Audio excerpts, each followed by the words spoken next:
Söğütlü de. Söğütlü. Bu da kefte damakta değil.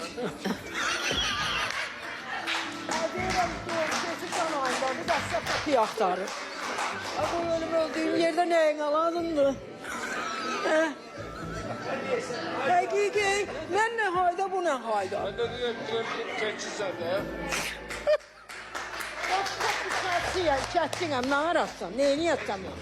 Hadi fişiyor da.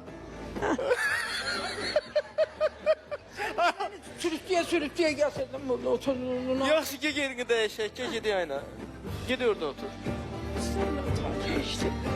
Sen gel bu yüzde otur. Yaxşı.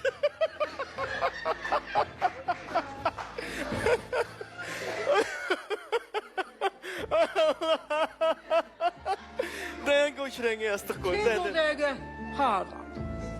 Otur deyirəm soruşmada, hardan? Ha. Hə, Şakirdə böyle. Denən hə. Əmim də anlattı. Onun o bir oğlu var idi. O geldi Gəncə Dövlət Universitetinə girdi.